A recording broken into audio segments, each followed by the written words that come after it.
Today, across all disciplines, we will make government-backed student loans of up to £10,000 available for the first time ever to all young people undertaking postgrad master's degree. The new postgraduate loans announced that government-backed loans worth up to $10,000 will be available from 2016 to 2017 and will benefit 40,000 students. The proposals expect to bring an extra 10,000 students into postgraduate study. It's good news for some British people, but the UEA Postgraduate Education Officer Liam McCafferty said it's need a further rethinking. So the reporter Marianne interviewed him on this matter. Generally speaking, I think everyone agrees that the postgraduate loans as announced by the Chancellor are a step in the right direction, insofar as they are acknowledging that for a long time there has been a crisis of access to postgraduate level qualifications, largely due to what I believe there's a consensus amongst undergraduate level education that there needs to be measures put in place to make sure that if you have the ability to do that level of qualification, then you should be able to do it. Whereas on a postgraduate level, that consensus hasn't been achieved yet. And I think the loans, to some extent, are moving us in the direction and acknowledging the idea that postgraduate studies should be available to everybody if they have the ability to do it, not just because they have the ability to pay. So in that respect, it is a step forward. At the same time, is it going to solve the problem? I don't think so.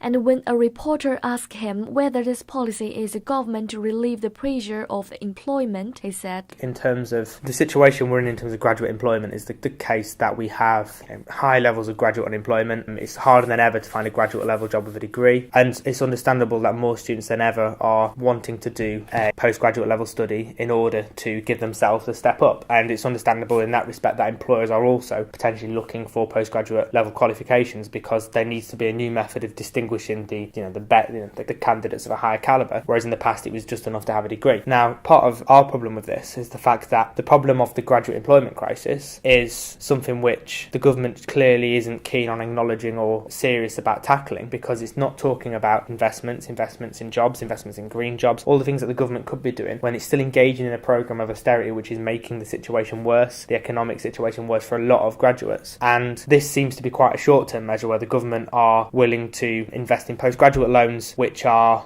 going to improve access and improve some numbers of postgraduates. They're not a massive risk financially to the government because the repayment rates are being designed so that they get most of the money back, whereas undergraduates accommodate for some of it going. So in that respect, it seems to be sidestepping the problem of graduate employability rather than tackling it head on.